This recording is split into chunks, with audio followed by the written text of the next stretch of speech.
পৃথিবীর বুকে প্রকৃতির সর্বশ্রেষ্ঠ চলমান প্রদর্শনী যদি কিছু থাকে তবে তা হল ওয়াইল্ড বিস্টের বিশাল অভিযাত্রা বা আ গ্রেট মাইগ্রেশন। এটি কোনো সাধারণ যাত্রা নয়, বরং লক্ষ লক্ষ প্রাণীর সম্মিলিত পদভারে মাটি কাঁপানো এক মহাকাব্য, যা এক অমোঘ নিয়তির টানে হাজার হাজার কিলোমিটার পথ পাড়ি দেয়। ঘাসের সন্ধানে এই অনন্ত যাত্রা কেবল একটি ভ্রমণ নয়, এটি জীবন, মৃত্যু এবং টিকে থাকার জীবন্ত উপাখ্যান, যা আফ্রিকার সাভানাকে প্রতি বছর নতুন করে সংজ্ঞায়িত করে। ওয়াইল্ড বিস্ট নামটি এসেছে ডাচ ভাষা থেকে, যার অর্থ বন্য পশু বা ওয়াইল্ড বিস্ট। এদের অদ্ভুত চেহারা, ষাঁড়ের মতো শিং, ঘোড়ার মতো কেশর এবং ছাগলের মতো দাড়ি দেখে প্রাথমিক ইউরোপীয় অভিযাত্রীরা এমন নামকরণ করেছিল। বৈজ্ঞানিকভাবে এরা কোনোচিটস গণের অন্তর্ভুক্ত, যা গ্রিক শব্দ থেকে উদ্ভূত এবং এর অর্থ প্রবাহিত কেশর। এরা আসলে এক প্রকারের অ্যান্টিলোপ এবং গরু ও ছাগলের নিকট আত্মীয়। পৃথিবীতে ওয়াইল্ড বিস্টের দুটি প্রধান প্রজাতি রয়েছে, নীল ওয়াইল্ড বিস্ট এবং কালো ওয়াইল্ড বিস্ট। ওয়াইল্ড বিস্টদের মূল আবাসস্থল পূর্ব ও দক্ষিণ আফ্রিকার বিস্তীর্ণ তৃণভূমি বা সাভানা, তবে এদের সবচেয়ে বিখ্যাত বিচরণ ক্ষেত্র হল তানজানিয়ার সেরেঙ্গেটি ন্যাশনাল পার্ক এবং কেনিয়ার মাসাই মারা রিজার্ভ।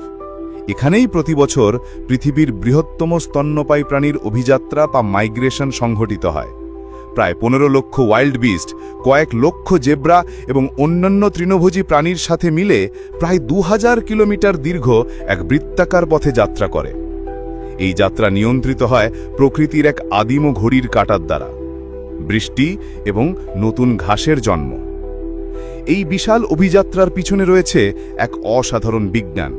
ওয়াইল্ড বিস্টদের মধ্যে এক ধরনের সম্মিলিত বুদ্ধিমত্তা বা সোয়ার্ম ইন্টেলিজেন্স কাজ করে। তারা বহুদূর থেকে বায়ুমণ্ডলের চাপ এবং বিদ্যুতের ঝলকানি অনুভব করে বৃষ্টির পূর্বাভাস পেতে পারে, যা তাদেরকে সঠিক পথে পরিচালিত করে। এই যাত্রার সবচেয়ে নাটকীয় অংশ হল মারা নদীর মতো কুমির ভর্তি নদী পার হওয়া। হাজার হাজার ওয়াইল্ড বিস্ট জীবনের ঝুঁকি নিয়ে খরস্রোতা নদী পার হয়, যা প্রকৃতির টিকে থাকার সংগ্রামের এক নির্মম অথচ জীবন্ত চিত্র তুলে ধরে। ওয়াইল্ড বিস্টদের প্রজনন কৌশলও বিস্ময়কর। প্রতি বছর একটি নির্দিষ্ট সময়ে মাত্র 2 থেকে 3 সপ্তাহের মধ্যে প্রায় 5 লক্ষ বাচ্চার জন্ম হয়। এই কৌশলকে বলা হয় প্রিডেটর সোয়াম্পিং।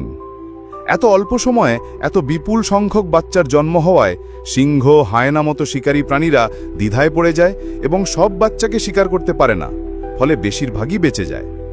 আরও অবাক করা বিষয় হল, একটি ওয়াইল্ড বিস্টের বাচ্চা জন্মের মাত্র কয়েক মিনিটের মধ্যেই উঠে দাঁড়াতে এবং দৌড়াতে পারে, যা এই বিপজ্জনক যাত্রাপথে টিকে থাকার জন্য অনিবার্য। বাস্তুতন্ত্রের প্রকৌশলী হিসাবে ওয়াইল্ড বিস্টের ভূমিকা অপরিসীম।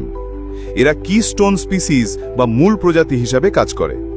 এদের বিশাল পাল ঘাস খাওয়ার মাধ্যমে তৃণভূমির স্বাস্থ্য ভালো রাখে এবং নতুন ঘাস জন্মাতে সাহায্য করে। এদের বর্জ্য মাটিকে উর্বর করে এবং এদের মৃতদেহ অগণিত পাডাল বা মৃতদেহভোজী প্রাণীর খাদ্যের যোগান দেয়। এক কথায় পুরো সেরেঙ্গেটি মারা ইকোসিস্টেম এই চলমান মহাকাব্যের উপর নির্ভরশীল।